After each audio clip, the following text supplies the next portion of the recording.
seja bem-vindo de volta para mais um vídeo aqui do Crente no Comando. Hoje nós vamos falar um pouco mais sobre Paulo, a vida do apóstolo Paulo. Na verdade, uma linha do tempo, né? Do apóstolo Paulo, como você nunca viu antes.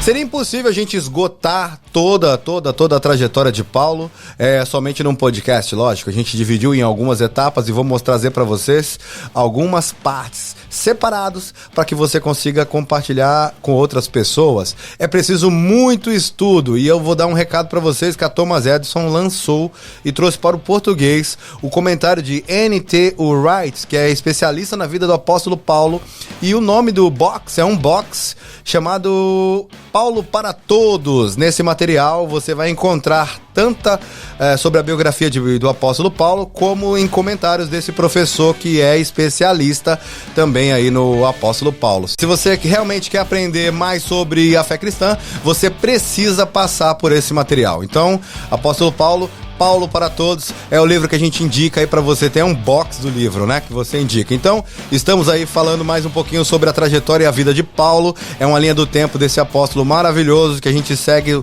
e deu um trabalho bastante para fazer, mas lógico, a gente tá fazendo especialmente para você. Ó, deixa eu falar uma coisa para você também. Para você que ainda não segue o canal, compartilha com os seus amigos, com todo mundo aí, dá o gostei, compartilha e ativa o sininho pra gente conseguir mandar pra você todos os vídeos que eu subi aqui no canal. Então vamos aí, ajuda a gente no Crente no Comando. Esse é o Crente no Comando, acabou de começar.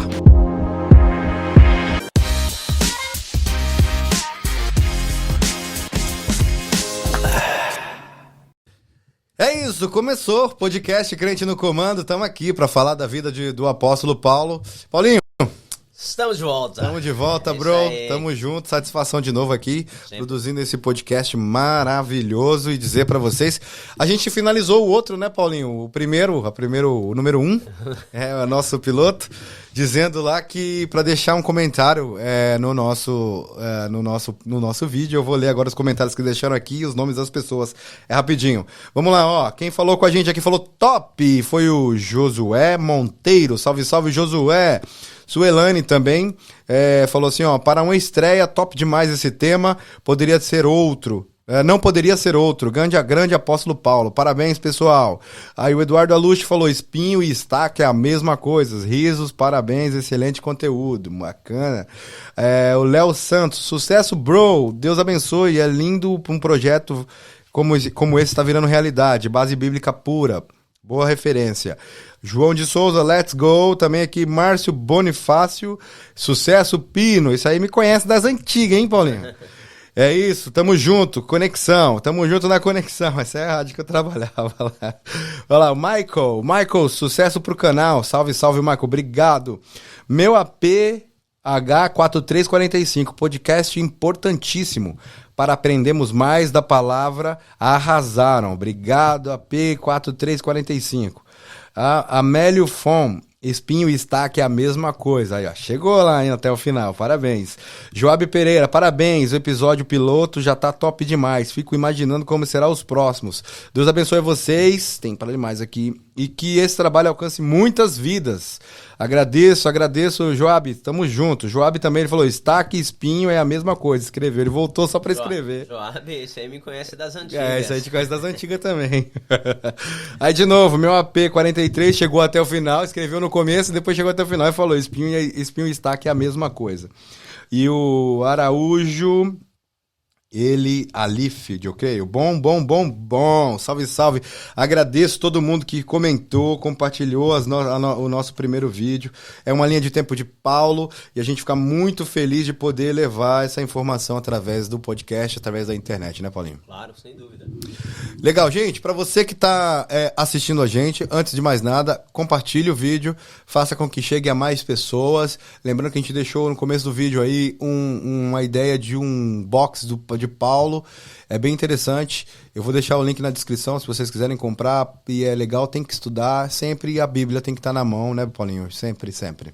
É o que a gente sempre destaca. Na mente e no coração. Amém. É isso aí. A gente sempre destaca aqui que eu tentei fazer o máximo na edição do primeiro, colocar os termos lá de onde buscar na Bíblia, porque eu lembro que as referências, né, bíblicas, e eu lembro que a gente assistiu Gênesis lá da Record, e aí tinha as referências bíblicas, e aí a gente ia para a referência bíblica, a Suelen, e é muito interessante porque você acaba vivenciando lá aquele momento com a palavra real e biblicamente falando. Tem muita coisa que foi criada, porém a gente sabe que as partes principais faladas de Deus com a humanidade em Gênesis lá, eles usaram e foram bem fiéis. Foi muito legal, porque as referências bíblicas deixam a gente saber. Então a gente sempre coloca no vídeo as referências bíblicas para a pessoa ir lá, fazer o quê, Paulinho?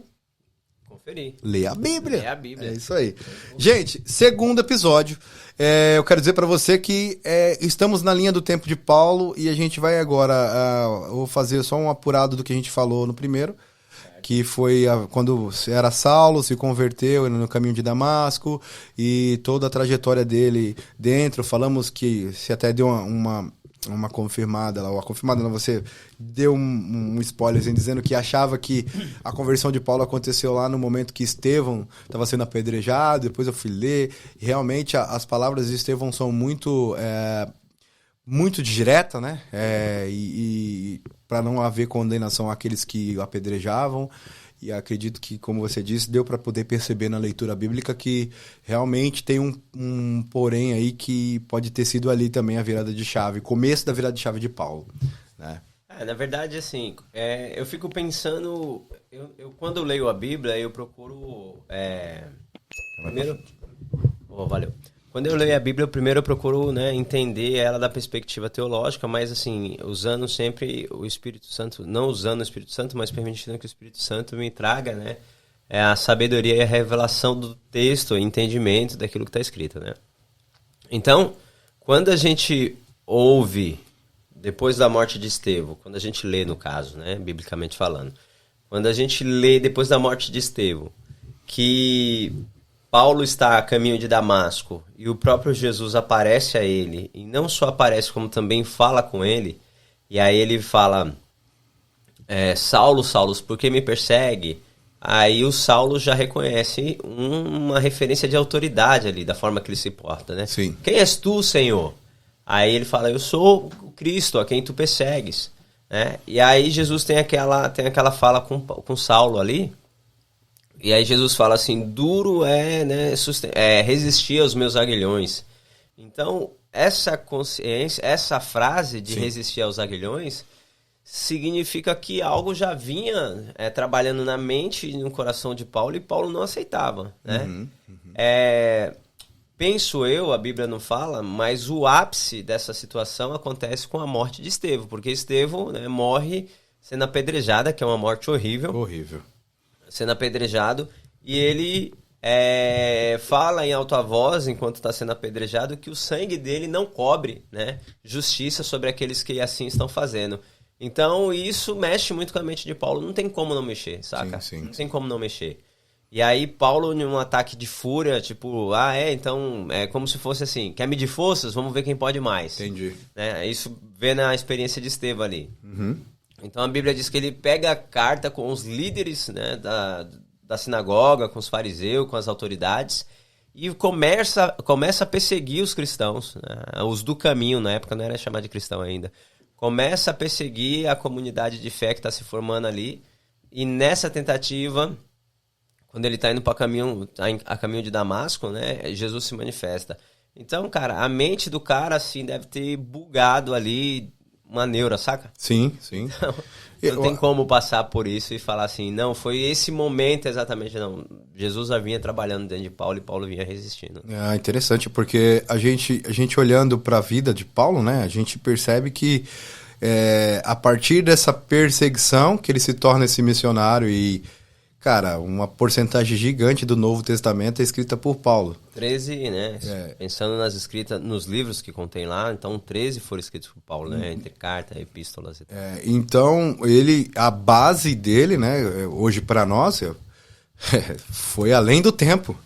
E eu não sei se a gente não consegue estimar se ele escrevia justamente para poder fracionar o tempo, né, para poder dar essa dimensão para a gente no futuro, né?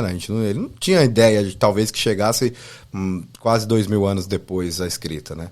Eu não tenho essa perspectiva. Não. Porque a gente vai ver no começo da viagem dele agora, na primeira viagem missionária dele, que a ideia mesmo é implantar as pessoas no caminho, certo?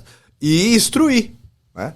Instruir. Mas, e mais interessante ainda é que Paulo também faz milagres. Então, tipo assim, é muito louco, tipo assim, não tem tipo assim, uma perspectiva de que isso eu vou fazer isso aqui porque daqui 2000 anos alguém vai me ler, entendeu? Não tenho como imaginar isso. Ele estava fazendo mesmo pela obra mesmo, né? Não pensando no futuro. Não, na verdade, assim, a escrita, né, o que o Paulo faz, pensando só em Paulo especificamente, mas de modo geral, a escrita de Paulo, ela é uma escrita que está correspondendo às necessidades do seu tempo, daquela geração, né? Sim. Esse fator de como eu posso dizer, de resistir ao tempo e chegar até os dias de hoje, isso é uma obra do Espírito Santo. Amém. Né? Então, o Paulo, ele está escrevendo, ele não tem nenhuma perspectiva, não há nenhum registro disso, que ele está escrevendo para a posteridade, para as próximas gerações. O que ele está fazendo é o seguinte, está aparecendo demandas e necessidades que precisam de resposta. Né? Sim. Então, nós podemos dizer nessa perspectiva que o Paulo está fazendo é um labor teológico.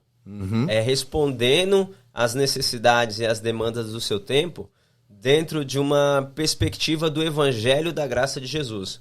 Então, a gente vai ver um pouquinho mais para frente sobre isso, né? Paulo, quando ele passa pelas cidades, quando ele vai se relacionando com os povos, e ele é muito estratégico nesse sentido. Então, nessa perspectiva, ele vai gerando resposta para essa realidade, né?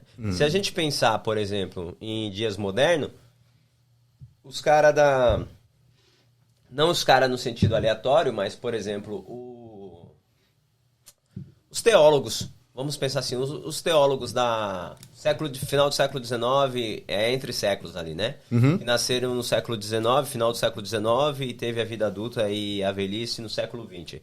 A gente percebe que esses caras, os caras escrevem, né, uma teologia que dá resposta ao seu tempo. Não é Bíblia, tá? Mas são livros que correspondem à necessidade do seu tempo. Por exemplo, você pega Paul Tillich, um teólogo alemão existencialista, século XIX.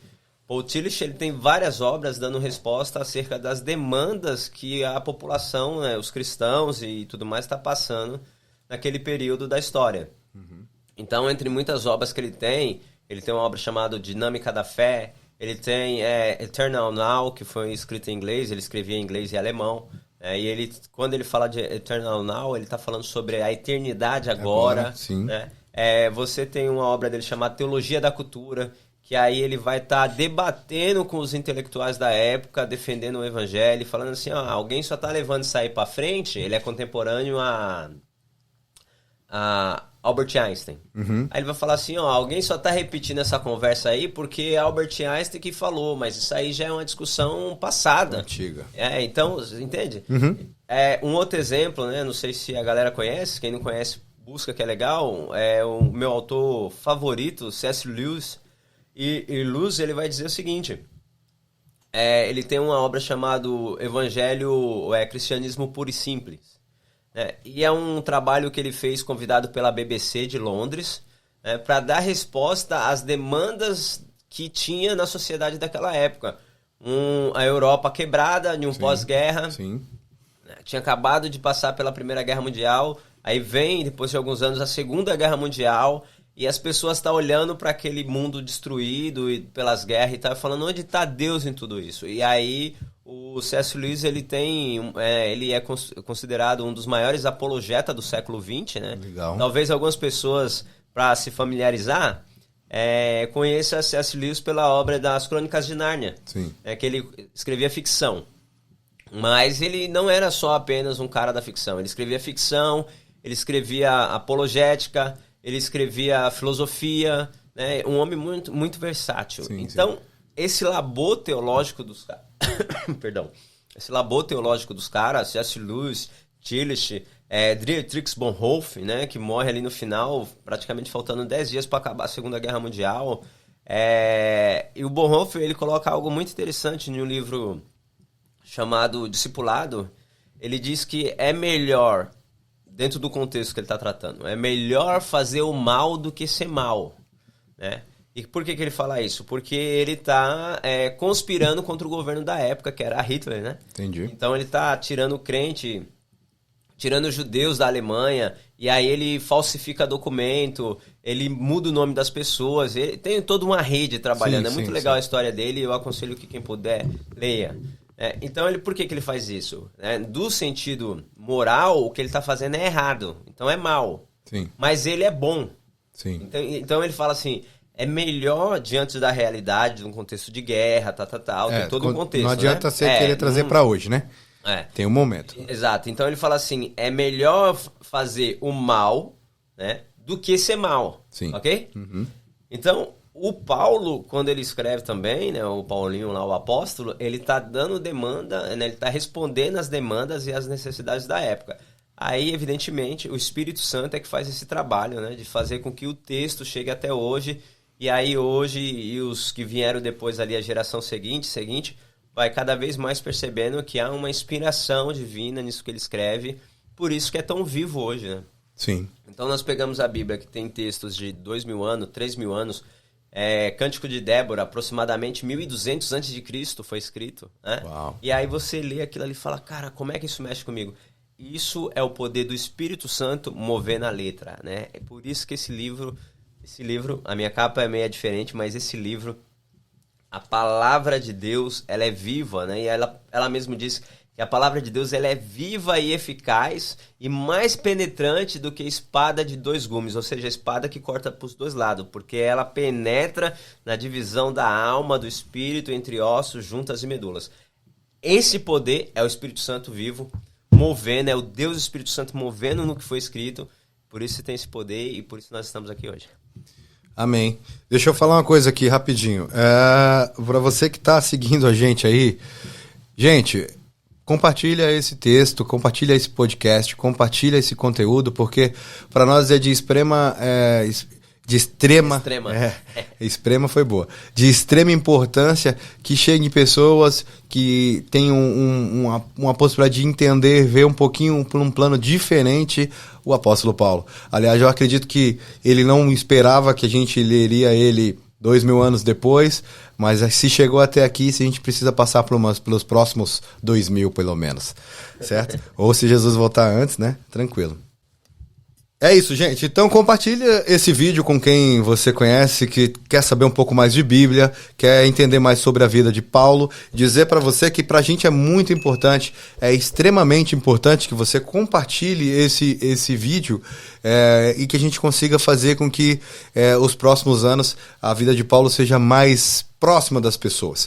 Gente, ó, deixa eu seguir aqui, Paulinho. Eu vou fazer a introdução básica aqui referente à saída, né? Então a gente falou no primeiro vídeo que Paulo teria ficado cerca de 13 a 14 anos recluso, que não foi recebido na primeira tentativa de falar do evangelho, né?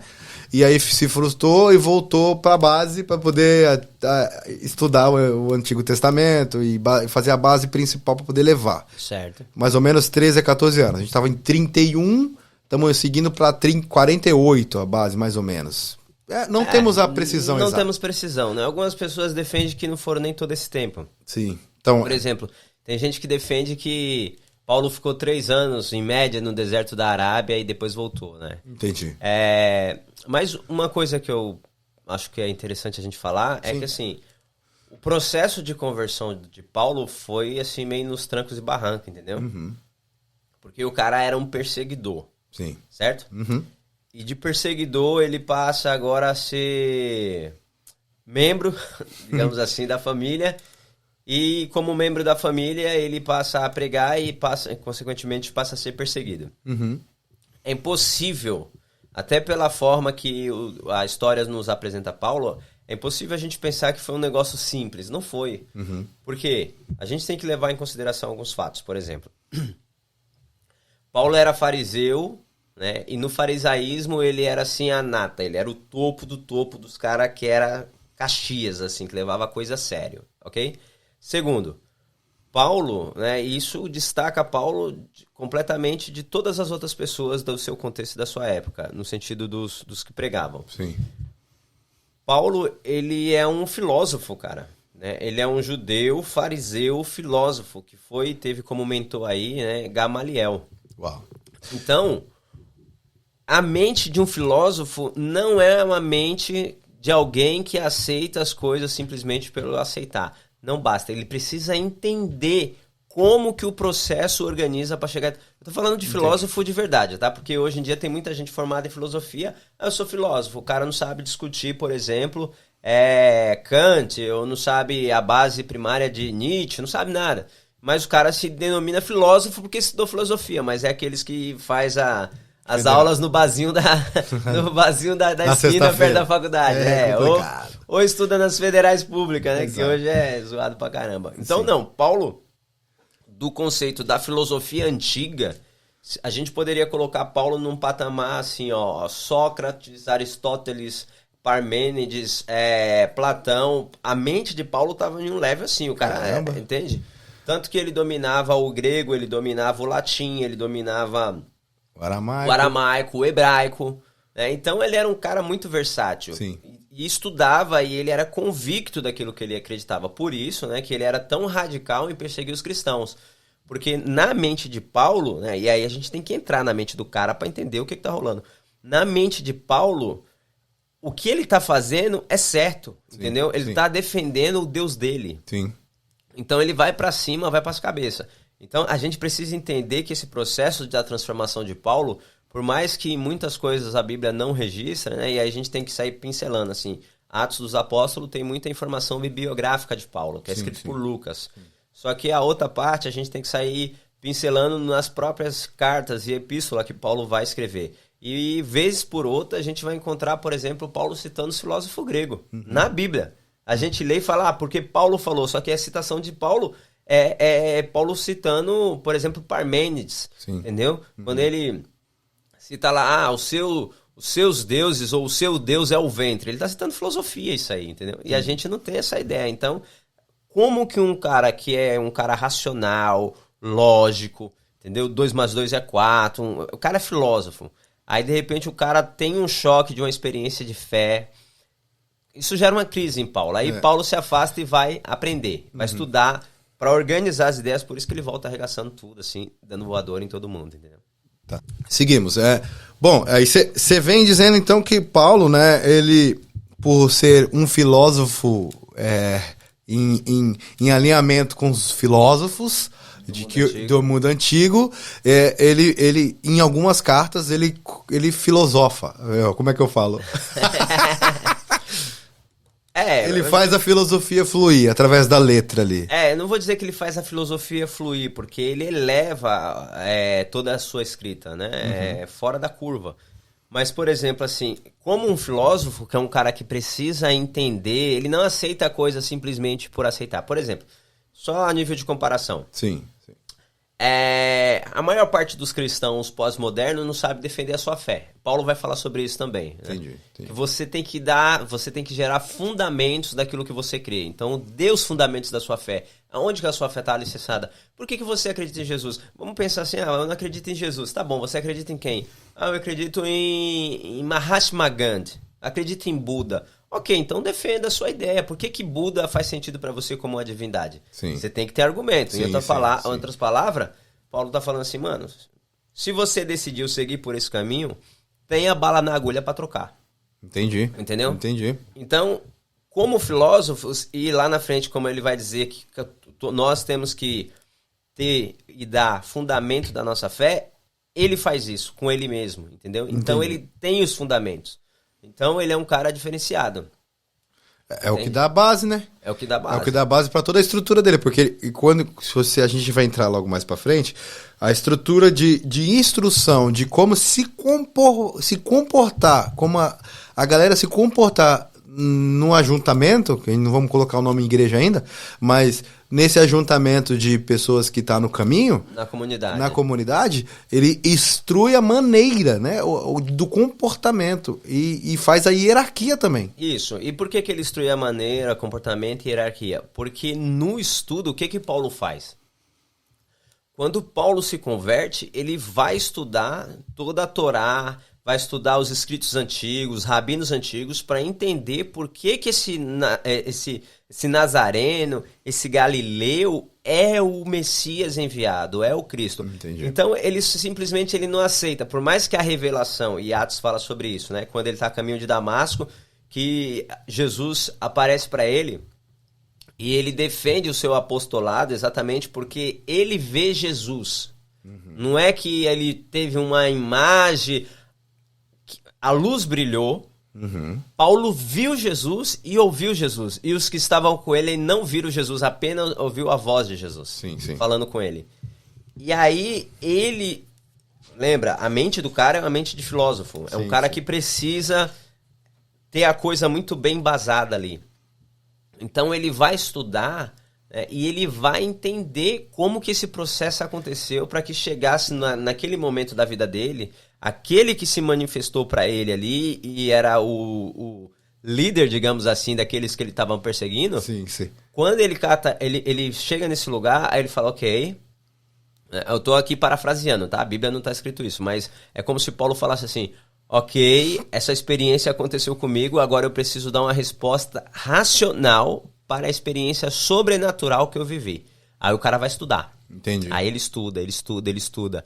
E aí, conforme ele vai estudando e vai se aprofundando, o Espírito Santo vai abrindo a mente dele em sabedoria, em capacidade dele entender os escritos antigos. Amém. Aí, quando ele começa, a coisa muda, entendeu?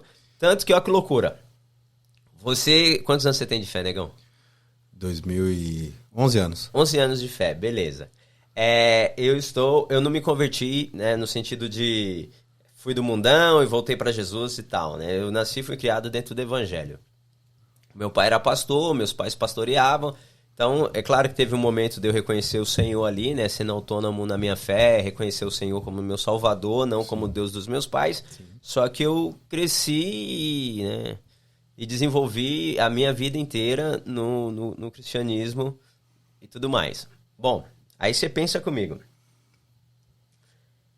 Quem você conhece nos seus 11 anos de fé, quem você conhece que quando se converteu, seja por uma cura, por um milagre, ou pela palavra que entrou no coração, quem que você conhece que no ato da conversão já tirou 3 dias direto de jejum e oração sem comer e sem beber?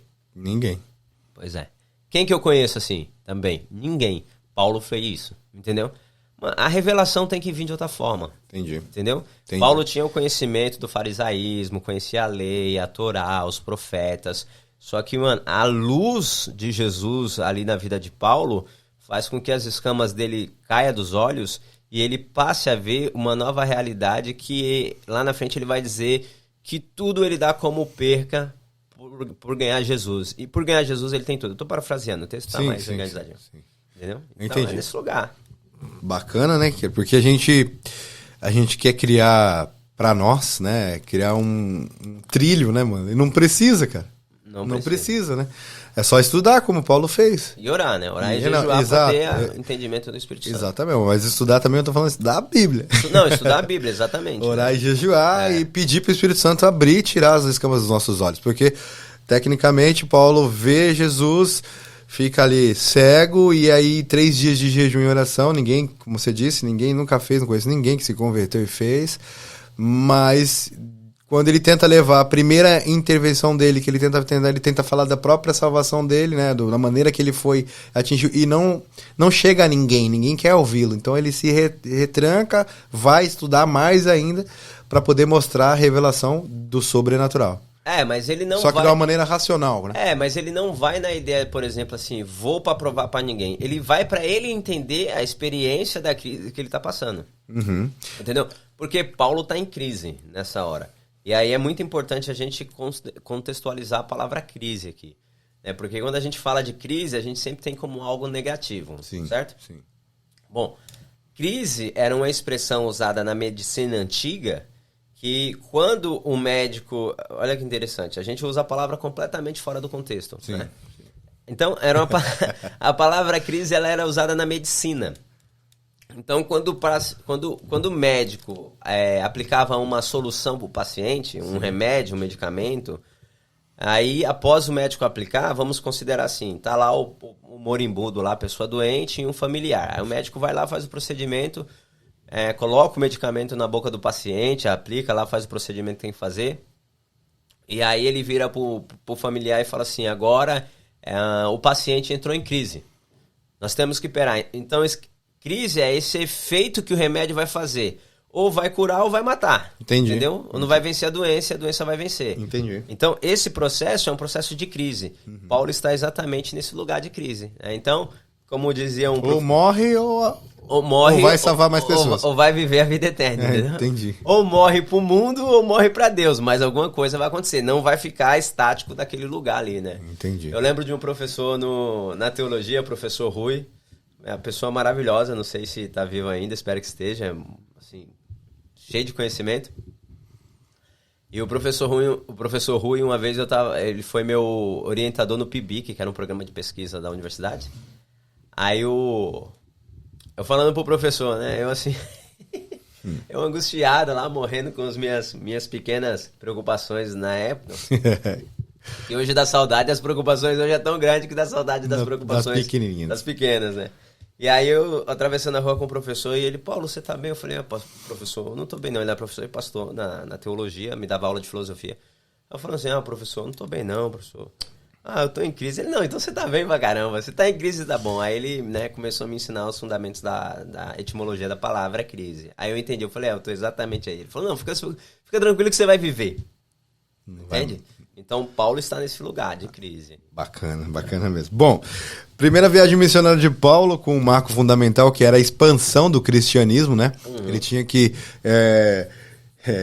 estudou, fez o trilho, entendeu, e aí ele tinha que fazer... Eu achei muito interessante essa parte que você falou, que não é só falar de Jesus, né? Não é só falar, né? Ele tinha que dar um conteúdo racional. Ele teve que...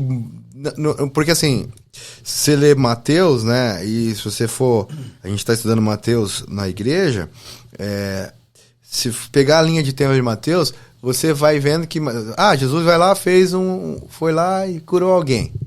Jesus foi lá, falou uma parábola e tal, mas aí tem um porquê daquilo. Tem uma linha, né, itinerante, dizendo do começo, meio e fim, até a morte dele, né?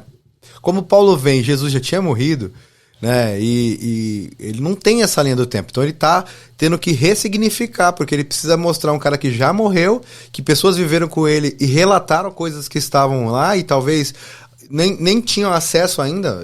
Paulo tinha acesso vai ter uma passagem que ele vai encontrar os apóstolos, né? Ele vai encontrar depois, né, periodicamente, ele vai encontrando os apóstolos. Só que nesse contexto, não tinha nada escrito ainda. Não tinha nada. Do Novo Testamento, Paulo é quem começa a escrever primeiro, aí depois é Mateus, sabe? Mateus não, né? Seguindo a ordem da escrita, então, primeiro é Marcos, que é a narrativa de Pedro, que João Marcos escreve, né? Então, o livro de Marcos. Então, você tem Marcos, que vai escrever, aí tem um outro escrito chamado Fonte Q, que são os primeiros escritos. Só que nisso aí, Paulo já tinha escrito muita coisa antes, entende? Então, não tinha nada escrito. Então, Paulo está partilhando. O que o Paulo partilha, ele partilha com o entendimento e a revelação que ele tem da primeira aliança. Amém. Entende? Porque a primeira aliança... Todos os livros, que aí está o ponto de novo, nós não estudamos a palavra de Deus, cara. Então, a primeira aliança, se você pegar do Gênesis, Êxodo e todos os livros da primeira aliança, tudo aponta para Jesus. Então, Paulo pega tudo isso aí, vai ler, vai estudar, vai entender, aí ele entende, sim, de fato... Essa imagem, esse ser que apareceu para mim, essa voz que eu escutei, esse é Jesus, o Messias, o Cristo, Filho do Deus vivo. Então, Paulo ele não tem a referência, por exemplo, entre aspas, dos livros de Marcos, Lucas, João, ele não tem nada disso. Uma dúvida minha agora, né? Para os apóstolos, né? Os que conviveram ali do lado de Jesus, os 11, né? Que o outro se matou. Eles tinham essa visão de Jesus o Cristo ou isso é criado por Paulo? Não, eles tinham. Só que não é uma visão, é uma... Não, você tá andando com o cara, mas eu tô andando com Jesus, mano. Tamo no rolê. Aí, só que ele é o Cristo, só que eu falo, mano, ele é só Jesus, mano. Tá do meu lado aqui, ele é Jesus. Entendeu? Faz milagre, faz tudo, mas eu não tinha essa divindade. E você percebe que nos textos de Paulo destaca o Cristo. Ele dá esse destaque. Só que aí o que acontece? Aí a gente tem que entender um pouquinho da história lá no período de Jesus. Na época de Jesus, né, e antes de Jesus, muitos apareceram, né, judeus apareceram se denominando o Messias. A palavra Messias quer dizer libertador. Sim. Muitos apareceram falando que era o libertador de Israel. E era libertar Israel do quê? Era libertar Israel do Império Romano, que era o Império Vigente na época. Sim. E os caras morriam. A coisa não dava certo. Tanto que a história nos diz, né, que Barrabás se denominava um libertador de Israel. A gente, quando ouve, né, ou quando faz, ou quando vê, tipo, Barrabás, todo mundo pensa que Barrabás era um ladrãozinho vagabundo qualquer. Sim. Não era, ele era um cara que, assim, ele tava com um grupo de resistência armada contra Roma. Talvez é um dos motivos que, na hora que Pilatos fala, as pessoas também olham para Barrabás com esse objetivo? Não só. Sim. Não é porque ele era um ladrão, e também porque ele talvez fosse o Messias. Exato, porque ele está propondo uma libertação. Entendi. Tanto que assim. E uma libertação do que todos os judeus queriam que é com a espada, com a bala. É porque assim. Com a bala não, com a espada. Com a espada na época, né? Ou com a lança. Mas é a proposta que tinha, entendeu? Entendi. Não tinha uma. Tanto que assim, se a gente for olhar hoje, 2000 anos depois, praticamente, os judeus que não aceitam até hoje Jesus como Salvador, é por quê? Porque eles esperam que Jesus ainda vai vir como um rei político. Sim, vai vir como um cara sentar no trono e fazer Israel ser a nação do mundo, entendeu? Sim. Então, a lógica dos judeus, hoje e naquela época, é a mesma coisa. Então, naquela época, muitos apareceram. E aí, você pode até, né? A gente pode até confirmar, eu vou até achar o texto aqui, vou ler para vocês verem que, olha como o texto passa despercebido na nossa mente, né? A coisa está acontecendo e a gente não vê. Tem um historiador, um judeu húngaro do século XVII, no próximo podcast eu vou ver se eu trago o livro dele para mostrar para vocês, que ele vai defender até a ideia, né, e outros também defendem, que Barrabás se chamava Barrabás, Jesus Barrabás ou Barrabás Jesus, eu não lembro agora, entendeu? Caramba. Por isso que Pilatos, quando fala assim, a quem vocês querem que eu solte? Barrabás ou a esse Jesus chamado o Cristo? Porque os dois supostamente seriam Jesus, entendeu? Só que um era Jesus Barrabás, o outro era Jesus o Cristo. Que brisa, mano. E aí o cara fala sobre isso. Aí, aqui em Atos vai falar, deixa eu achar aqui, quer ver rapidinho, o discurso de Estevão. Então, havia muitos que apareciam e se denominava libertador de Israel, que iria libertar Israel do poder do Império Romano, e aí ele criava um grupo e a galera ia atrás e depois voltava e ia e acontecia e ele falava e a coisa não andava. E aí quando, deixa eu ver aqui onde está, quando o Gamaliel, né, vai dar lá o conselho de Gamaliel, o famoso conselho que as pessoas não se atentam ao texto, né? E os detalhes, eles são importantes, né? São bastante importantes. São extremamente importantes. O que faz a costura, né? Exato. Quando você acha aí, deixa eu falar com o povo aqui. Gente, Guys, é o seguinte, ó, Crente no Comando é um podcast que é pra você mesmo, pra você ter o comando. Então, se você quer saber um pouco mais sobre Bíblia, deixa nos comentários. Se você quer saber aí, a gente tá fazendo a vida de Saulo, que se tornou Paulo, e aí foi um dos maiores missionários da igreja, implantou igrejas, né, que a gente tá falando que nem é igreja, são comunidades, são pessoas que que colocou as pessoas no caminho de Jesus, né, mostrando aí e abrindo a cabeça das pessoas através de textos que vem até hoje, 1000 e poucos anos depois, 2000 anos depois, a gente está lendo Paulo e é tão significante quando você lê uma passagem de Paulo e a gente tem para nossa realidade contemporânea de hoje. Lembrando que esse conteúdo criou-se na minha mente através de um áudio, uma música, uma obra maravilhosa chamada Amado Timóteo. Eu vou deixar o link na descrição. É do Marco Teles. E, cara, abriu minha cabeça. É uma poesia com música, é um cordel maravilhoso. Adoro o sotaque do nordestino, então dá esse fio maravilhoso. Eu e os meninos aqui em casa, a gente sempre tá escutando, a gente gosta. E o texto fala com a gente através de um cordel maravilhoso, que é o relato da segunda carta de Timóteo, que tecnicamente é a segunda carta e a última carta de Paulo, escrita por Paulo. Então, se você quiser saber um pouco mais da história aí, na segunda carta de Paulo, através de um cordel com música, eu vou deixar o link na descrição, é o link aí da Amado Timóteo. Você pode buscar no YouTube também aí, tem no Spotify, tem em todos os lugares, plataformas digitais. Foi o que me deu a linha de pensamento para a gente fazer um podcast sobre a vida de Paulo. E a vida de Paulo é maravilhosa, porque a gente pode tirar muitas lições. E aí, Paulo? Ó, se liga. Atos 5 e 33. Eu vou ler aqui rapidinho e depois você pega a sua Bíblia e lê para você ver. E para você não precisa acreditar em mim ou em nós.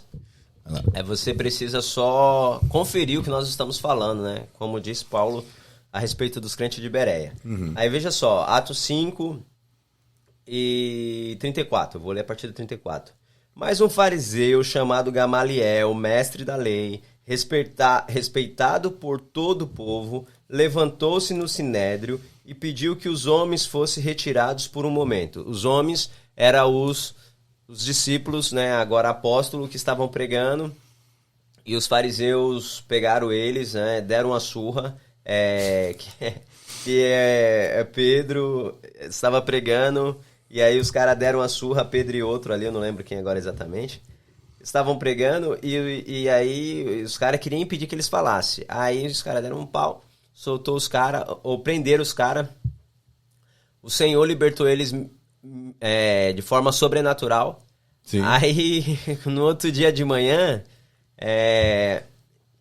os guardas foram buscar eles pro julgamento, e aí chegou lá, a prisão tava vazia. Aí os guardas voltaram e falaram, os caras que a gente prendeu ontem meteu o pé, não sei onde tá não. Aí alguém falou assim, eles estão ali na praça pregando de novo. Aí vai lá, busca os caras, aí, né, tal. E aí, quando eles estão ali diante dos seus algozes, digamos assim, né, que é a galera dos fariseus, eles estão ali para ser julgados, aí Gamaliel entra e dá esse conselho, né? Então é do versículo 34 para frente. Então diz assim, mas um fariseu chamado Gamaliel, mestre da lei, respeitado por todo o povo, levantou-se no sinédrio e pediu que os homens fossem retirados por um momento. Então lhe disse, israelitas, considere cuidadosamente o que pretende fazer a esses homens. Há algum tempo, falando passado, apareceu Teudas, reivindicando ser alguém, e cerca de 400 homens se juntaram a ele. E ele foi morto, e todos os seus seguidores se dispersaram e acabaram. E acabaram em nada.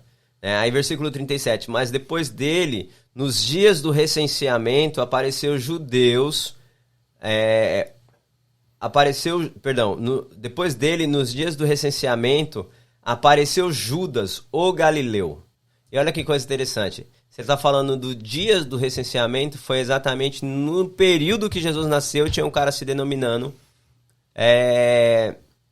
libertador de Israel, o Messias. Por que foi no período? Porque lembra que José e Maria tem que ir para Belém, porque estava tendo recenseamento e todo mundo tinha que estar na sua cidade de origem? Sim. Então, aí naquele período, aí o Gamaliel, o filósofo Gamaliel tá lembrando o povo, falando, ó, depois dele, nos dias do recenseamento, apareceu Judas, o Galileu, Jesus até é chamado de Galileu, que liderou um grupo em rebelião, e ele também foi morto, e todos os seus seguidores foram dispersos. Portanto, nesse caso, eu os aconselho, aí entra o conselho de Gamaliel.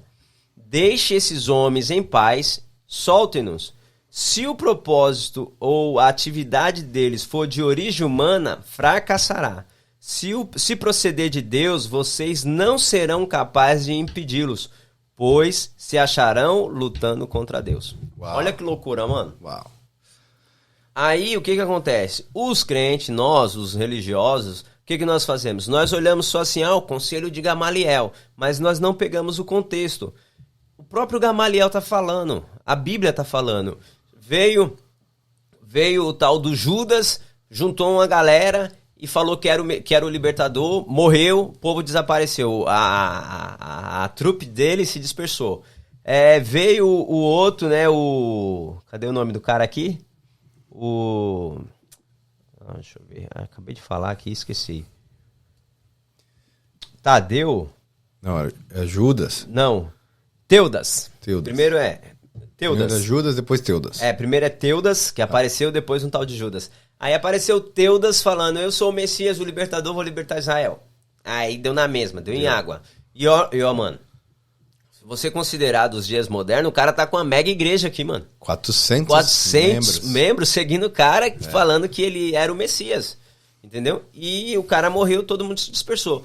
Aí o Gamaliel entra com a ideia, fala, e olha que coisa interessante, isso fundamenta a ideia que eu tô falando sobre a forma de Paulo pensar. Sim. Percebe que Gamaliel pediu primeiro para retirar os caras que estavam ali para julgamento, que eram os discípulos, ok? Tirou os caras da audiência, aí Gamaliel vai falar só com os fariseus agora, tá? Tá só a gangue ali, o clube da Luluzinha dos fariseus. Clube do Bolinha. O clube do Bolinha. Aí ele fala assim, olha, aí ele vai fundamentar primeiro, fala, lembra que em tal período apareceu um cara que disse isso, e não aconteceu?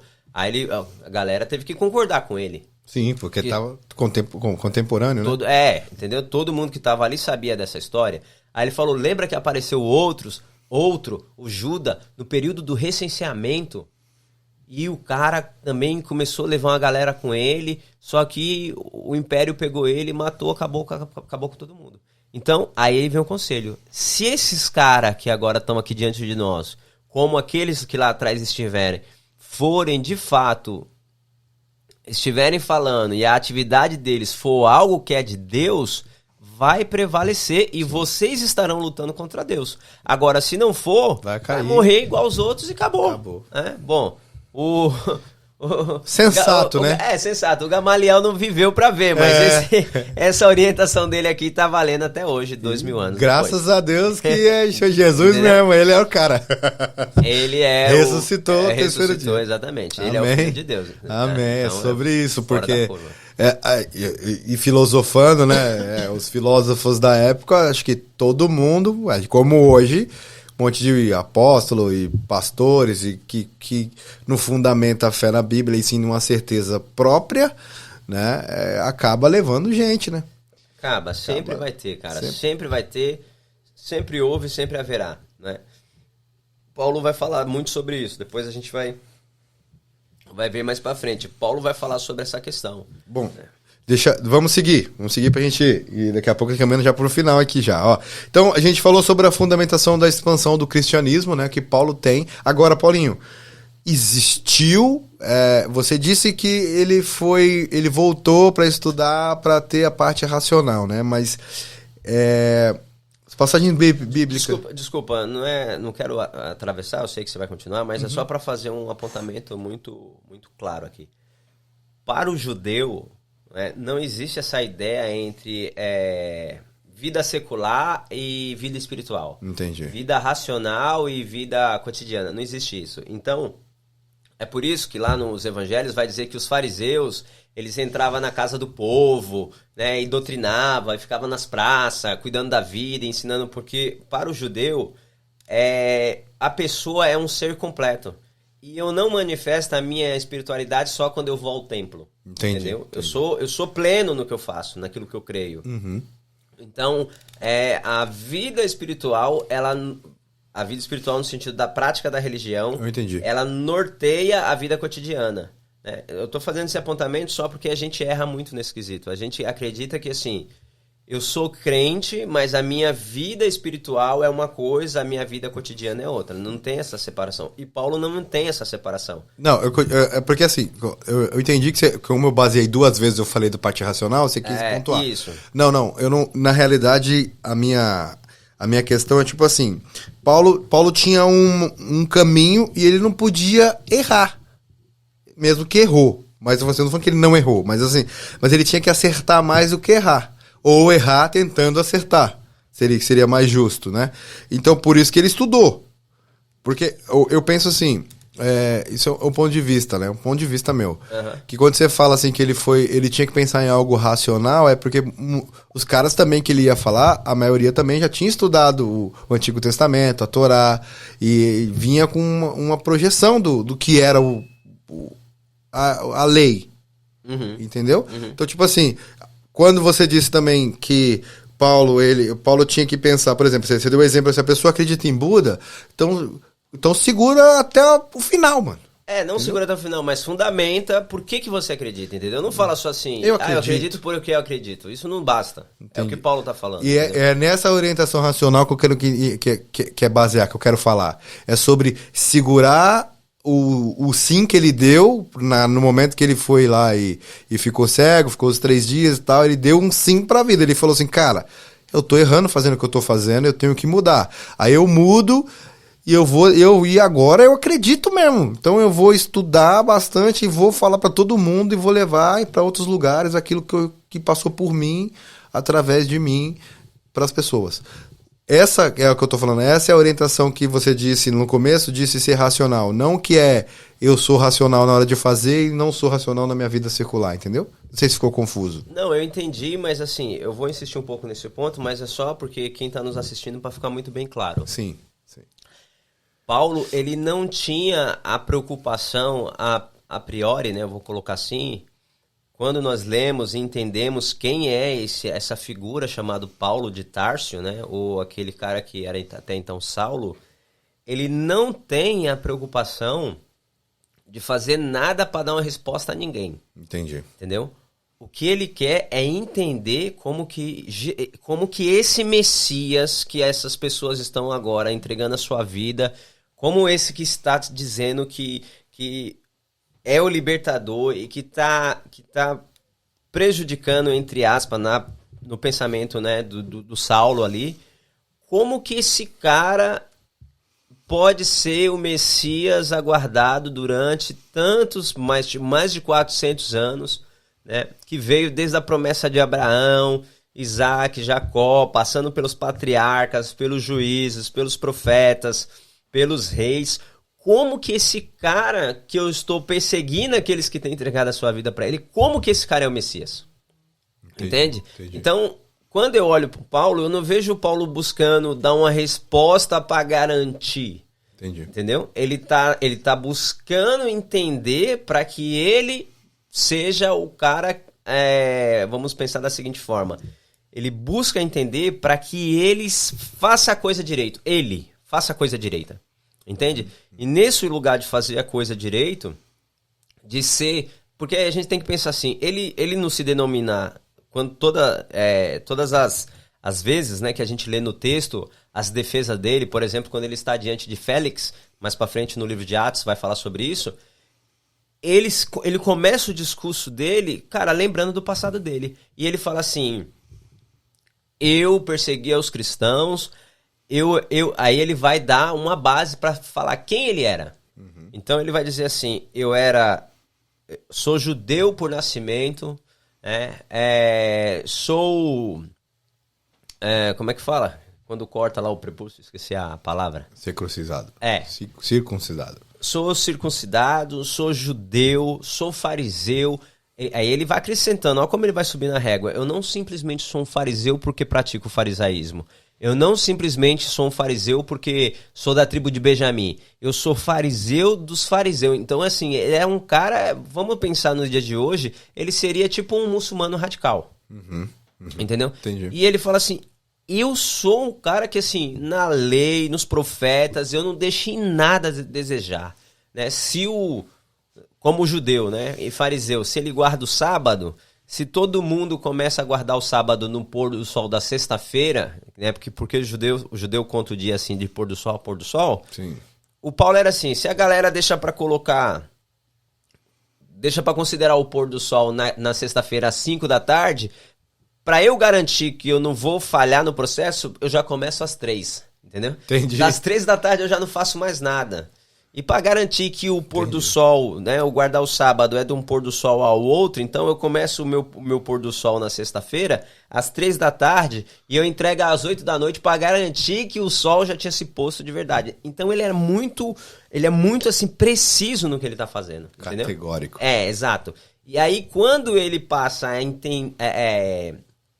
a ter a revelação da graça do Evangelho de Jesus, com a mesma intensidade que ele era fariseu, ele passa agora a ser um cristão e um pregador do Evangelho, né? Mas não é porque ele estava pensando em dar resposta, embora também isso vai acontecer depois. Sim. Porque ele começa a pregar para os judeus, e aí ele percebe que os judeus, né, quer matar, não acredita nele, não dá confiança, e aí tem todo um trabalho de Deus, evidentemente, nisso aí, mas ele fala assim, quer saber, eu vou pregar pra todo mundo, aí ele sai arrebentando, entendeu? Entendi. Mas nunca na ideia de, eu vou fazer pra dar resposta a ninguém, não, é pra ele... Entendi. Bom, vamos lá. Destacando uma escolha de estratégica locais, né? As estratégias criadas por Paulo para buscar e estabelecer a comunidade cristã nas regiões que ele foi andando nessa primeira viagem.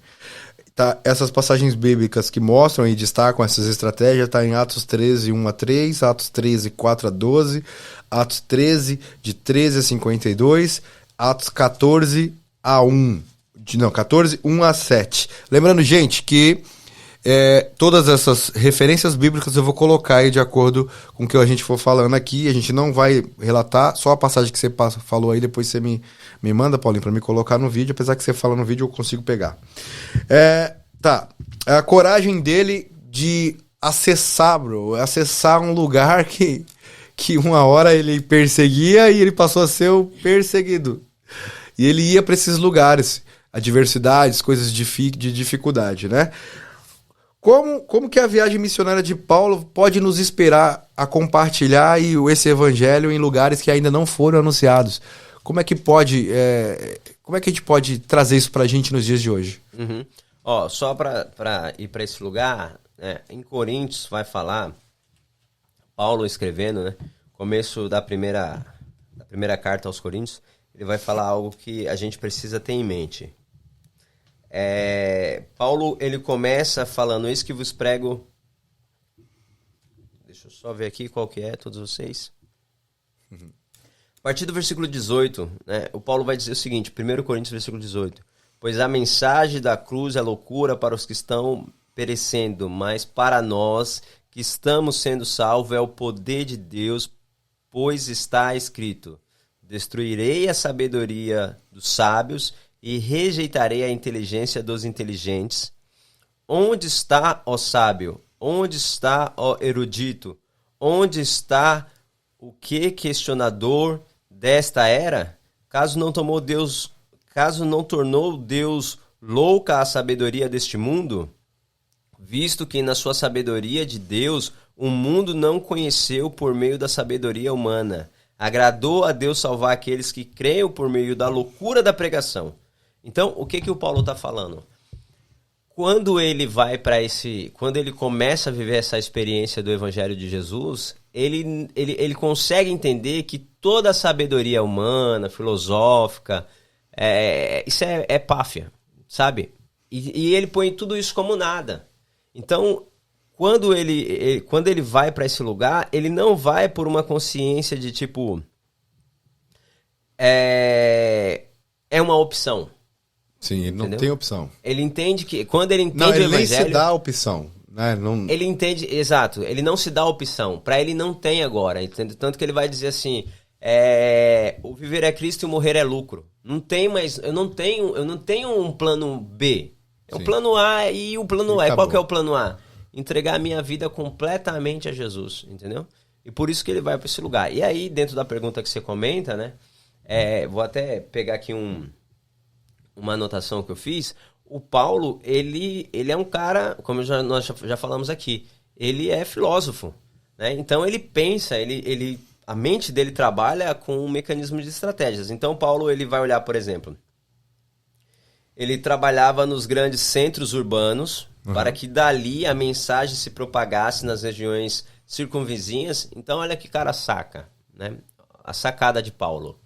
Cara, o Paulo vai pregar, ele fala assim, pô, ele olha, né? Onde eu vou pregar? Na sua época lá ele pensa Estratégia. Estratégia. Aí ele fala assim, pô, vou pra Coríntios. Por quê?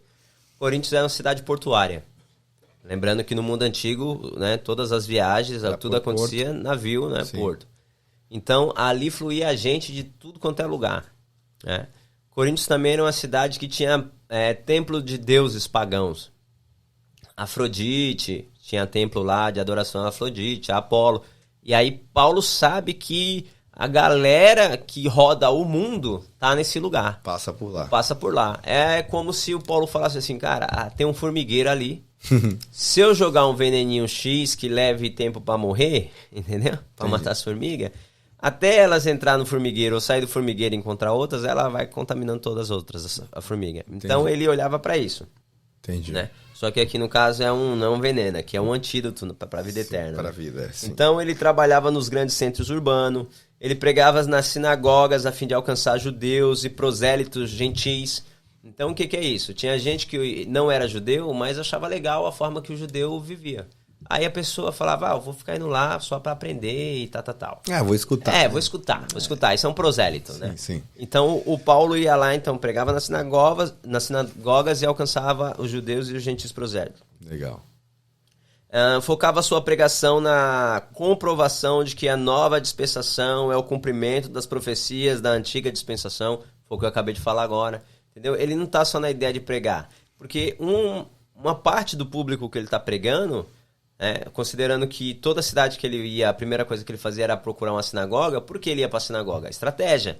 Na sinagoga, toda vez que o rabino da sinagoga terminava a leitura lá do Alcorão, da Torá, ou dos textos antigos, o que ele fazia? O rabino terminava, abria a oportunidade para quem queria falar alguma coisa. Aí Paulo, opa, eu quero. Levantava a mão, ia lá Aproveitava a brecha. Aproveitava a brecha, né? Abria o discurso e sentava a lenha na galera. Então, ele era estratégico, Paulo. Ele não sai assim aleatório. Né?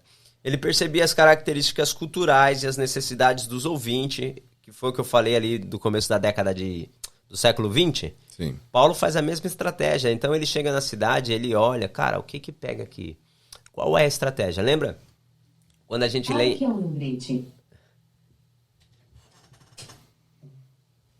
Foi mal. Quando a gente olha para Paulo chegando em Atenas, o que ele faz? Ele chega em Atenas, circula, entra em uma rua que só tem ídolos, né? Altares para vários deuses. Sim. Aí ele vê um altar lá, sem imagem nenhuma, só uma escrita ao Deus desconhecido. Pronto, achei. O que ele está fazendo? Ele está mesclando a cultura do lugar Local. Com a mensagem É a maneira de que ele acessar, quer transmitir, né? que ele quer acessar. Ele quer acessar. E aí ele começa a falar ali, e os atenienses, né, viciados em deuses, né, um paganismo desgraçado, sempre para ouvir. É igual aquela ideia, sabe aqueles videozinhos que...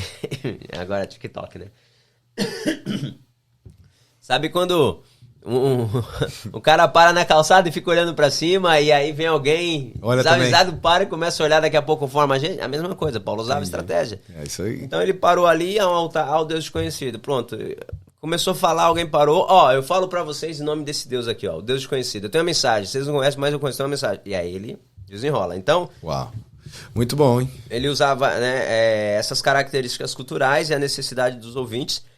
E aí ele ia aplicando as particularidades do evangelho dentro do contexto do que estava acontecendo. Então, se ele estava em em Coríntios, ele olha para a realidade de Coríntios, vai ensinar o evangelho, Baseado entendeu? Naquilo que é. Por quê? Para salvação. Para salvação. E ele está sempre dando uma resposta à necessidade social das pessoas. Entendi. Entendeu a diferença?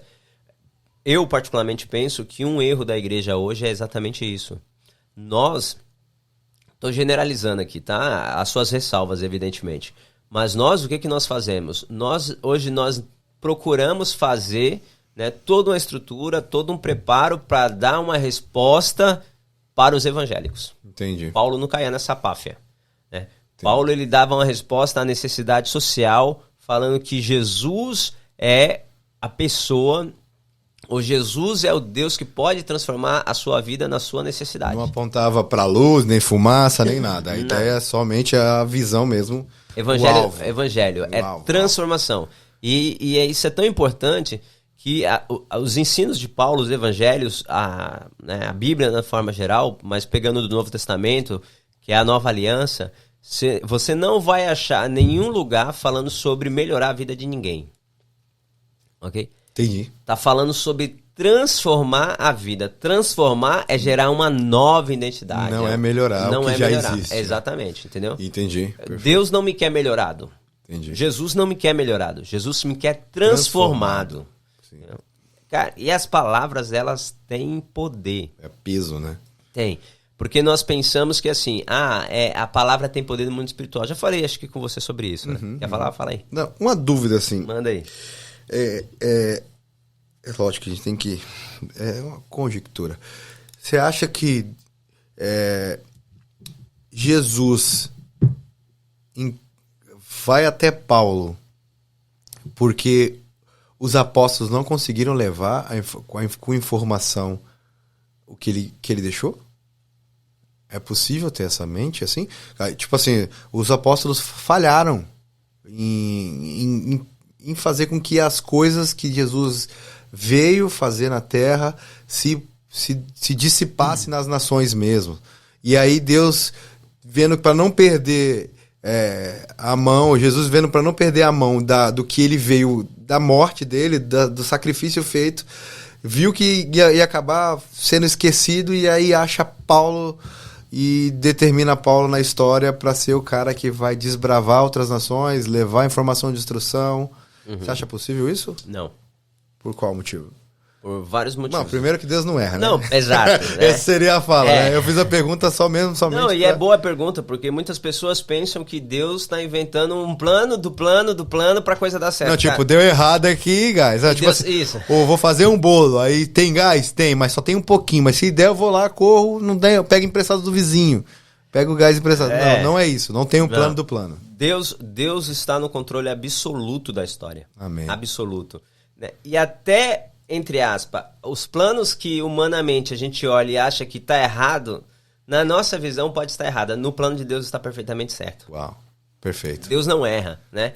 Então, quando Deus faz isso com Paulo, não foi assim, os discípulos não teve capacidade e aí tem que ser. Não é isso que está acontecendo. Eu preciso de ajuda para poder completar. Nunca.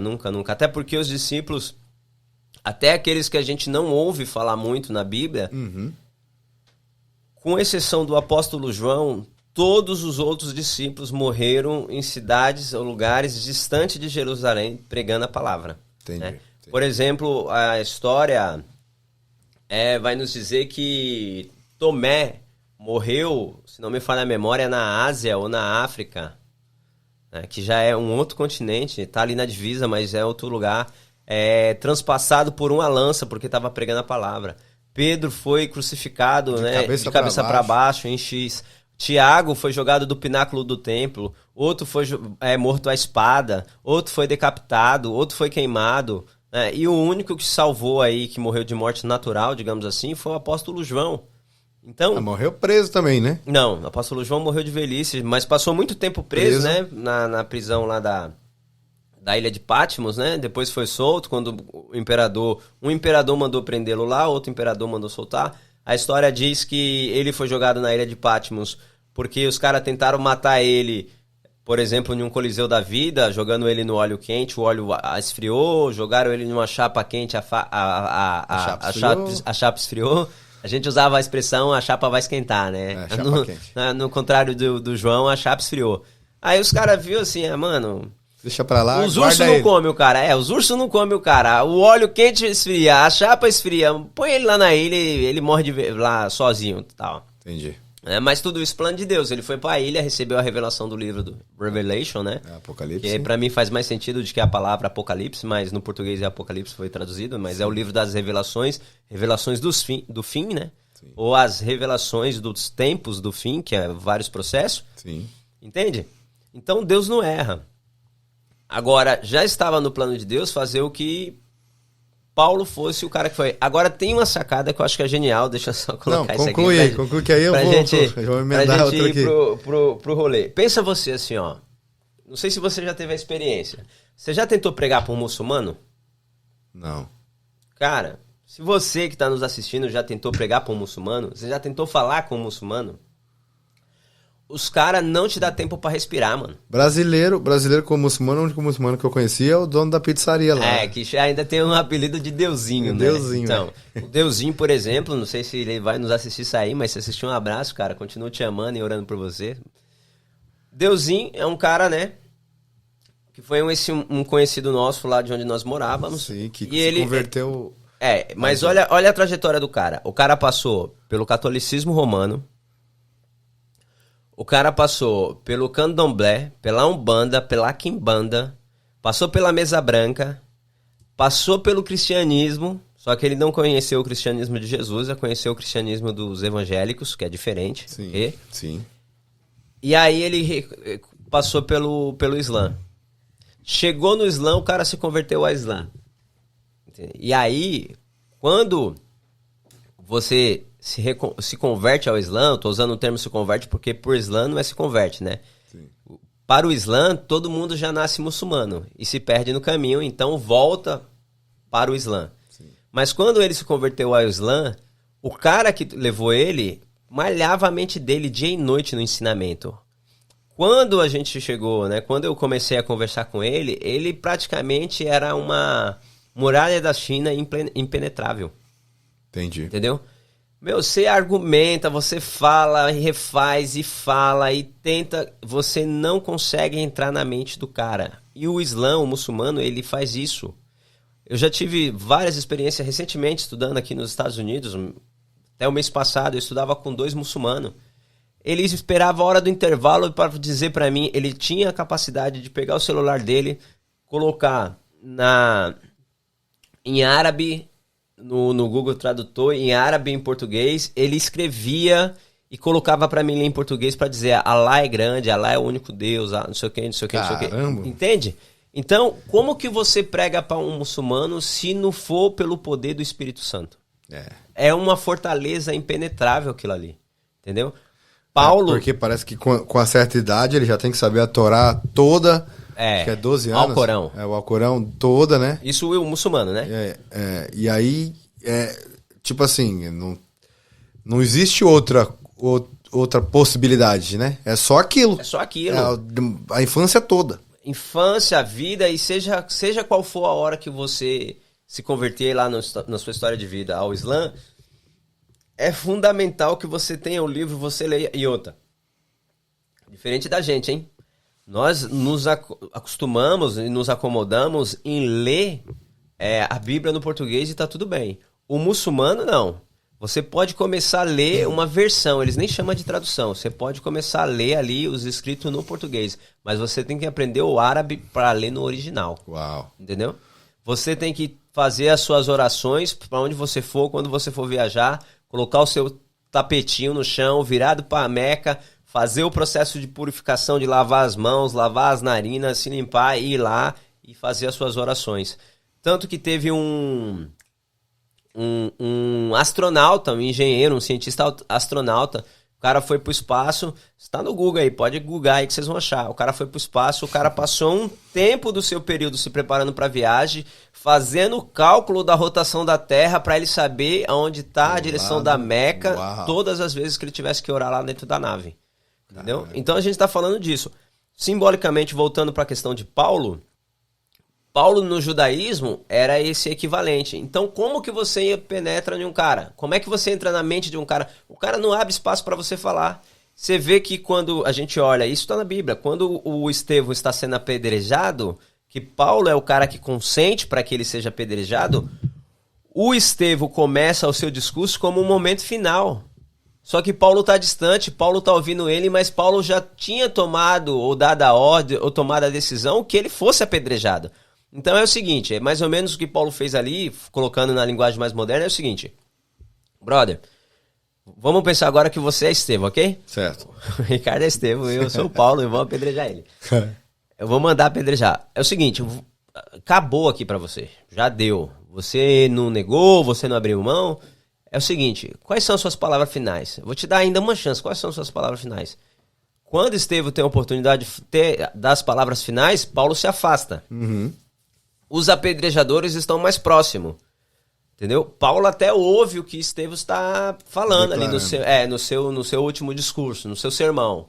Mas Paulo não estava como um cara que estava assim, face to face, dando atenção para ele, entendeu? Sim. Paulo estava distante, segurou as capas do cara, a equipe de Paulo já estava ali com as pedras nas mãos. Deixa ele falar o que ele quiser aí. E aí Estevão vem, pá. E é legal quando a gente olha pro que Estevão está falando ali, porque Estevão está fazendo exatamente isso. Estevão está, na reta final da morte, sim, entendeu?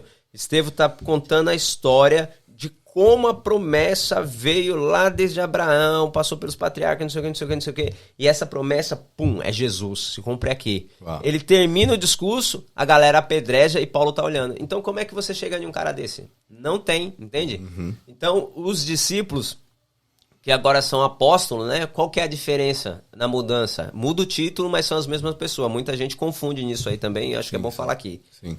Discípulo é quando você tem um mestre te orientando. Sim. É um professor. Então, enquanto os discípulos andavam com Jesus, eles eram discípulos de Jesus, assim como tinha os discípulos de João Batista e tudo mais. Quando Jesus morre e ressuscita, passa 40 dias só ensinando a galera que andava com ele ali, agora os mais próximos, né? Ensinando, trazendo eles de volta a essa consciência. Quando eles recebem o batismo do Espírito, agora eles vão. Quando eles vão como apóstolo, porque apóstolo é quem? É aquele que leva a mensagem. Apóstolo é o mensageiro. Por isso que é apóstolo, porque eles não são mais discípulos. Eles aprenderam. Estão levando a mensagem. São os apóstolos de Jesus, né? São as mesmas pessoas. Então o Paulo era impenetrável, né? Aí os caras estão indo para outro lugar. Aí Jesus, na sua infinita graça e bondade, nos seus planos que não são, né? Plano B, plano A. Não sei se vocês lembram da Turma da Mônica, do Almanac, né? Que tinha lá os planos do Cebolinha para roubar o Sansão, o coelhinho. Então ele tinha lá plano B, plano A e tal, né? E fazia as armadilhas. Jesus não trabalha assim, Deus não trabalha assim. Deus se der errado, eu vou mudar a história. Deus está no controle absoluto da história. Perfeito. Estamos chegando no final desse segundo, não falamos... Mano, tinha muita coisa pra falar, a gente falou bastante coisa, conversão, foi um diálogo maravilhoso. Lógico, falar sobre as missões, sobre a oposição e os milagres maravilhas, a gente vai falar sobre isso no próximo. Mas eu vou destacar aqui desse impacto duradouro na história, né? Como a vida de Paulo e a vida e o cristianismo foi impactado com a maneira que ele levou a voz de Jesus através da vida dele. Falamos aqui agora que, né, os apóstolos não erraram, não falharam, e não foi um plano B o Paulo, né? Então a gente tem a certeza que todos que passaram, os 11 que ficaram, até os 12, até o que morreu teve o seu efeito colateral e destacado, né? Porque a história fala de Judas, né? E ele tá lá entre os 12 no princípio ali do ensinamento do mestre, mas esse impacto duradouro que vem em gerações e gerações, estamos 2000 anos depois falando sobre, dialogando e levando para os nossos filhos, né, a partir do que a gente conhece.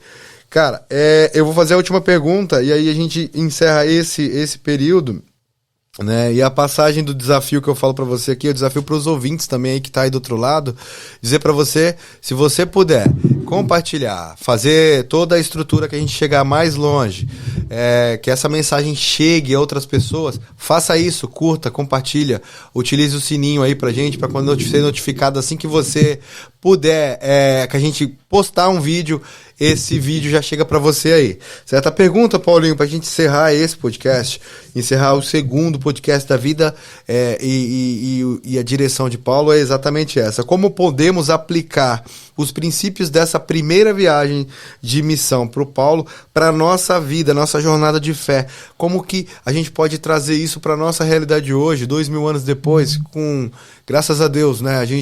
A evolução tecnológica, a internet, que a gente consegue falar com as pessoas, a gente consegue falar com vídeo, né? E eu estava até conversando com a Sueli, né? O professor dela é cubano, e a gente conversando essa semana, teve uma field trip, até postei no Instagram lá que eu tava lá, entre os alunos, a gente tava no Starbucks, e assim, falar o inglês pra ele também é cristão, então falar o inglês pra ele é tipo desbravar, e só que ele tá com a família lá em Cuba, ele tá aqui na América, e qual a dificuldade, né, de desbravar isso daí? Então, como que a gente pode aplicar? E ele fala de Jesus, mano, ele tem uma brechinha lá, ele fala de Jesus mesmo, sem dó, entendeu? Tipo assim, porque não tem a perder, mas como que a gente aplica esses princípios de Paulo na primeira viagem, nessa mentoria, entre aspas, na nossa jornada de fé? Como a gente pode aplicar isso? Como as pessoas que estão em casa vai poder utilizar esse entendimento de Paulo, né, dessa conversão, dessas dificuldades, que não foi fácil viajar, falar outras línguas, ser aprisionado, sofrer, e como é que a gente aplica isso na nossa vida hoje? Como é que você destacaria? Bom, primeiro eu destacaria falando da seguinte maneira. A salvação é de graça, ok? A salvação, a Bíblia diz que a salvação é dom gratuito de Deus. Amém. Mas o reino dos céus custa. E custa quanto? Custa tudo. Qual que é a diferença? Salvação é grátis. Nem todos... E o que eu vou falar aqui pode assustar alguns, tá? Porque muitas vezes a maioria das pessoas confunde reino do céu com salvação, ok? O reino é um lugar, a salvação é uma ação de Deus para nós. Amém. Nem todos que forem salvos estarão no reino, entendeu? Mas todos que estiveram no reino foram salvos. E isso aí é tema para um outro podcast. Nós não vamos entrar nesse tema agora, mas eu gostaria que você que está nos assistindo guardasse isso. Okay? Nem todos que foram salvos estarão no reino. Exatamente. Mas e nem todos que estarão no reino... Não, todos que estão no reino foram salvos. Todos os que estão no reino foram salvos, mas nem todos os salvos estarão no reino. Entendi. Ok? Guarda isso. Uma hora a gente vai voltar nesse podcast e, aproveitando o momento, se você quiser saber o entendimento dessa frase, manda aí, escreve aí, pede esclarecimento, que depois a gente grava um podcast só pra falar dessa parada. Aí sim. Não, agora calma aí, deixa eu me concentrar. É difícil, né? É difícil. Nem todos que estão no reino foram salvos. Não, ao contrário. Não, todos que estão no reino foram salvos. Exatamente. Mas... nem todos que foram salvos estarão no reino. Entendi. Entendeu? Vamos fazer, dá pra colocar no final pra pessoa escrever? Então, pausa e escreve no papel, depois escreve no nosso comentário aí. Então isso é muito importante entender isso. E aí isso volta àquilo que a gente falou. A gente, quando nós lemos a Bíblia, nós passamos a acreditar que uma palavra quer significar ou dar a mesma conotação que outra, e não é. Sim. Entendeu? A palavra, eu já falei isso no primeiro podcast sobre o poder da palavra. Falei muito superficialmente, mas falei. Então, assim, quando eu falo de salvação, eu estou falando de um assunto. Quando eu falo de reino, eu estou falando de outro. Ok? O reino de Deus é uma coisa. A salvação é uma outra coisa, mas que faz parte do reino. Ok? Entendi. Não está desassociado. Os dois fazem parte de um contexto maior. Só que uma coisa é uma coisa, outra coisa é outra coisa. Então... para responder essa pergunta, né, nós precisamos ter uma consciência primeiro, cara. Não adianta eu pensar que o evangelho tem que seguir adiante, que eu preciso anunciar o evangelho, sendo que a minha vida não corresponde ao evangelho. Sim. Esse é o primeiro ponto. Paulo, o que ele pregava, ele vivia, e o que ele vivia, ele pregava, porque ele não desassociava uma coisa da outra. Sim. E Paulo, ele leva isso tão a sério que quando Pedro tenta fazer um meio termo, né, que Pedro tá com os gentios ali, com a galera gentia, e tá trocando ideia, não sei o quê, que chega um grupo de judeus, Pedro abandona os gentios e vai para os judeus ali, e ali ele passa a falar e agir como judeu e meio que dá uma jogada de lado na outra galera ali, uma indiferença. E Paulo vê isso e chama a atenção de Pedro. Olha como Paulo era. Entendeu? Então, em outras palavras, né, e depois, é claro, foi um momento ali, Pedro não fez mais isso, talvez tenha feito até pelo hábito, como era judeu e tinha aquela diferença entre os gentios, judeus, samaritanos, judeus, não sei o que, tal. Mas quando Paulo vê isso, Paulo já chama a atenção de Pedro na hora. Fala, brother, não pode ser assim. Entendi. Se você prega para os gentios como aquele que expressa o evangelho de Jesus Cristo, então seja assim com gentios, seja assim com judeus, seja assim com gregos, seja assim com todos. Não separe. Não seja um cara dupla face, sabe? Uhum. De um lado eu sou gentio, de um lado eu sou judeu. Então, quando eu estou com judeus, eu uso só a face de judeu e fico ali judaizando. Quando eu estou com gentil, eu uso a face dos gentios e fico ali sendo gentil para que ninguém veja muito a face. Seja você, seja pleno, seja inteiro em tudo.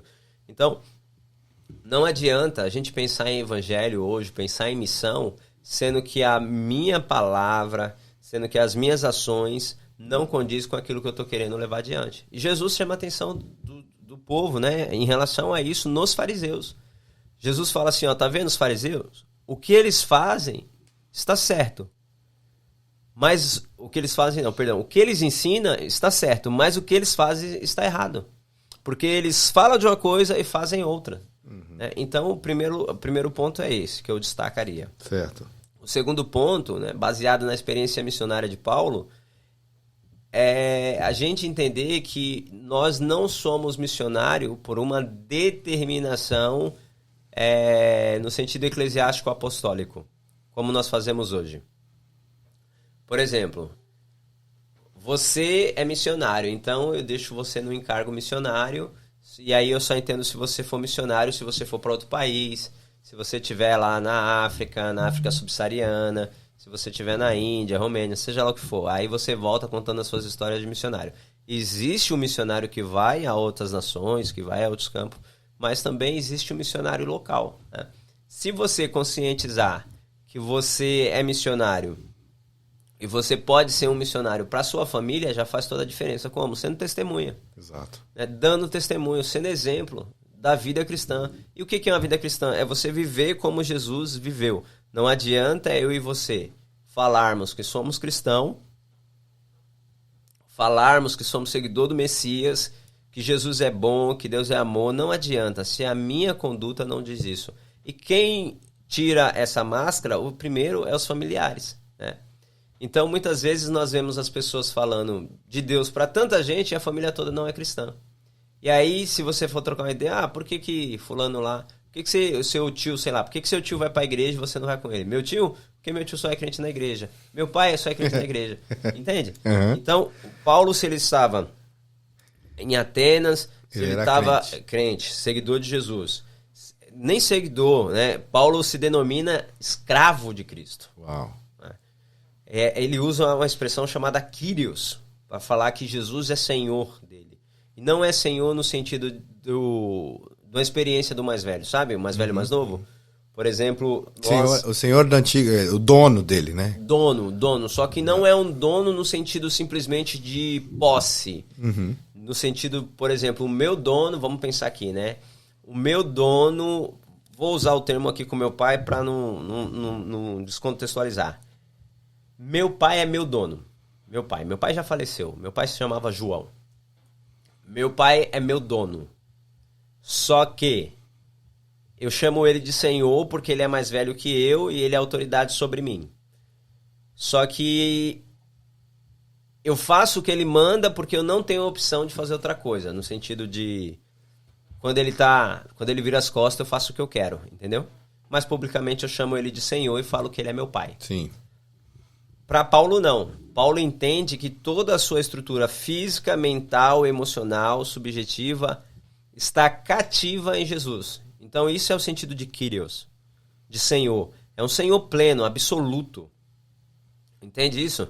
É um Senhor que toma conta dos meus pensamentos, que eu entreguei os meus pensamentos, as minhas emoções. A vida. A vida de forma absoluta. Por isso que quando ele está lá nos últimos dias da vida dele, numa prisão, lá no cárcere romano, né, no esgoto de Roma, que as prisões antigamente praticamente era um lixo, hoje não faz muita diferença, né, mas era nas masmorras, nas grutas. Sim. Quando ele está na prisão romana, ele escreve... regozijai-vos no Senhor, outra vez digo, regozijai-vos ou alegrai-vos no Senhor, porque Paulo entendeu que a alegria dele não está baseada no ambiente onde ele está inserido, mas a quem ele entregou a sua vida, e esse é Jesus. Então, esse seria a minha orientação baseada aí na proposta a gente da viagem missionária de Paulo. Perfeito, os princípios dados, princípios falados, né, que você que está do outro lado tenha o objetivo de, se não está dentro do princípio cristão, não está no princípio de Cristo, não está baseado no que Paulo vem relatando nas suas cartas, que é justamente levar esse princípio além, né, e ser o princípio ajudado por Cristo. Mude, né, dá tempo, dá de transformar, dá tempo de você... como é que é a frase? Ser salvo e também estar no reino. E reinar com Cristo. Então dá tempo ainda, aproveita, compartilha esse vídeo para a quantidade de pessoas que mais você puder, dentro dos seus grupos de WhatsApp. A gente comentou, foi muitos comentários, muitos views. Cara, a gente está muito feliz. Dizer que é um panorama, é um podcast mesmo para esclarecer, para conversar, para trocar ideia. Lembre-se, Paulinho deixou alguns relatos aí, você que está assistindo. Se você quiser que a gente volte naquele tema, comenta aí, ó, eu queria que vocês falassem um pouco mais sobre isso. Tem uma dúvida sobre Lucas. Lucas não viveu com... Já tive essa dúvida, tá, Gai?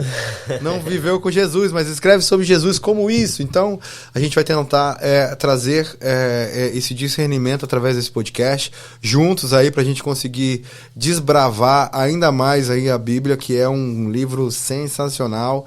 Eu acredito que... Eu falei pro Paulinho que a gente precisa fazer algo, viu, Paulinho? Uhum. Sobre as parábolas lá, que as parábolas de Mateus lá, de Jesus em Mateus, me deixa crazy, mano. Porque não é que é confusa, é porque você tem que entender o contexto da época, né? Aí a Suelen falou assim pra mim assim, ela falou assim, amor, mas se o missionário vai hoje lá pro Paquistão, por exemplo... ou a China, que é perseguida, ele não pode chegar falando assim, eu sou crente, ele vai morrer, né? Então, ele tá no futebol lá, né? Ela falou assim, ele tem que falar sobre parábolas, né? Ele falou assim, não, sabia que brigou lá, o amiguinho tem que perdoar o outro e tal, e aí vai jogando perdão ali, entendeu? E vai soltando a semente. Ele não pode chegar e falar, eu sou crente, vai morrer, entendeu? Então, isso é muito interessante, e falar sobre as parábolas eu acredito que vai ser muito legal, porque, por exemplo, eu não vou dar a resposta, tá? Mas eu vou só dar uma estigada aí para você pensar a respeito. Por que Jesus falava por parábolas? Por que Jesus passou a falar por parábolas? Que tinha fariseu ali do lado? Não sei. Tá me perguntando ou respondendo? Não. Eu tô dando um spoiler. Então possivelmente. Pode ser uma das respostas. Então, a gente... Primeiro... Porque os fariseus sabiam da lei, né? Perfeito. Tipo assim, encarnar, que nem você falou. Queriam colocar a goela abaixo a lei. Independente, né? A lei é a lei. Então, tipo assim, Jesus também sabia da lei. Uhum. Tanto que ele não veio estancar a lei e falar, não existe mais a lei. Não, para que a lei cumprisse. Ele veio para a lei seja cumprida e dar ressignificar a parte da estrutura aí com Deus, né? Com o Pai, né? Uhum. Então, tanto que você falou de C.S. Lewis, e aí uma aspas aqui, no Nárnia, ele dá o leão, que é Deus, né? Seria o Jesus. Simboliza. É um símbolo. Faz o sacrifício. Uhum. E ressuscita. Uhum. Então, ele tenta trazer um pouco da Bíblia até para os filmes dele. Uhum. Né? Para as obras. E para as obras. E a ideia também, que até... Que passa despercebido, né? Eu até brinquei com você antes de entrar aqui no ar. Falei assim, não, agora eu tô reassistindo agora como crente. Porque eu senti isso em outro filme. Quer ver? O filme que eu até chorei, mano. Me emocionei pra caramba. Que é o filme dos Sinais. Sinais com Mel Gibson. Eu vi quando não era crente e vi depois de crente. Bro, eu percebi que o sinal de Deus na vida do pastor não é o sinal que está na plantação, né? É muito louco. O sinal é que o filho dele foi envenenado, só que os brônquios fechavam, porque ele tinha asma. Então, era um sinal de Deus com ele, tinha um porquê. E aí que dá a virada de chave. Só que todo mundo, quando vai assistir o filme, eu assisti a primeira vez, ficava impressionado com o ET e com os sinais que estavam na plantação. E na realidade não, ele por perder a mulher, ele fica meio doidão, né? Ele tira a fé dele, é abalada, só que o sinal tá dentro da casa dele. E aí o sinal é o próprio filho. Então, cara, eu vi isso como crente, me emocionou pra caramba, porque eu não tinha sentido pra mim, porque você ficava, quando fala sinais, sinais, sinais, e mostra a plantação com sinais estranhos, o filme até passa do Brasil lá, né, de Minas Gerais, lá, o ET de Varginha, lá, passa Varginha lá.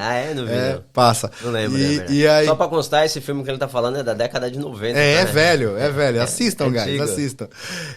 Eu não tinha nem nascido ainda. e assim, eu assisti depois de crente, cara, e aí você... O Espírito Santo é maravilhoso, porque ele te dá o perfil, né? Igual você lê a Bíblia, você lê, mas tem hora que você vai ler a mesma coisa e depois você fala, caramba, que loucura, mano, eu não tinha percebido desse jeito, né? E aí você vê que, tipo assim, o movimento que a própria Bíblia tem dentro dela, que nem muda as palavras de lugar, mas assim, muda o plano de como você está enxergando, cara, é fantástico. O filme isso é o Espírito Santo que faz, né? Então, na Bíblia é o Espírito Santo que move esse entendimento. Tem coisa que você lê, aí você tem um entendimento, uma revelação. Aí daqui a pouco você lê o mesmo texto, você tem uma outra revelação no mesmo texto. E tá ali. O Espírito Santo faz isso. Não mudou as palavras de lugar. Não mudou as palavras. Por isso que a Bíblia fala... A própria Bíblia testifica acerca dela, né? Sim. Então, essa palavra, ela é viva e eficaz. Enquanto o Espírito Santo estiver na terra... Essa palavra tem o poder de transformar vidas. Beleza. Haja vista, né? Já que estamos falando de filme. Pode falar. Quem assistiu o filme O Livro de Eli? Eu assisti. Então, é exatamente aquilo, né? Porque no filme de Eli, eles estão ali num pós-apocalíptico, né? Sim. E tal. E aí tem aquele doido desesperado para achar a Bíblia. Sim. Só que se a gente considerar que aquele pós-apocalipse ali é depois do arrebatamento, a Bíblia já não tem um valor, porque depois do arrebatamento, ou no arrebatamento, o Espírito Santo será tirado da terra, junto com a igreja. Sim. Então, vai ser só palavras como qualquer outro livro. Então, é um filme interessante para assistir. E aproveitando que você falou aí da Crônica de Nárnia, né? As Crônicas de Nárnia é um conjunto de 7 livros. Quem assistiu o filme, ou os filmes, porque se não me falha a memória eles gravaram 3 ou 4, eu aconselho a ler o livro. Porque se você ler o livro 1, né, faz toda a diferença para você entender o 2. Entendeu? Porque no livro 1 está a metáfora da cruz. No livro 2, que é o segundo livro, né, na ficção, que é a Crônicas de Nárnia, o guarda-roupa, a feiticeira, o leão, o guarda-roupa e a feiticeira, está a metáfora da crucificação. E aí cada livro vai trabalhando uma metáfora. É muito legal. Então leia. Muito legal. Leia, porque é bom, né? Gente, é isso. Encerramos aqui. Paulinho, satisfação. Obrigado por a gente estar junto de novo nesse podcast. Dizer que a gente faz isso com coração de gratidão. Tudo isso é para a honra e glória do Senhor Jesus, que Ele tenha abençoado a gente na América e a gente consiga ainda levar a palavra dele através da tecnologia aí. Fico feliz demais de estar aqui contigo e vamos pro próximo e é nóis. Já é, Super Gênios, ativar. Tamo junto, Deus abençoe pra vocês, fica com Deus e até o próximo podcast. Bye, bye.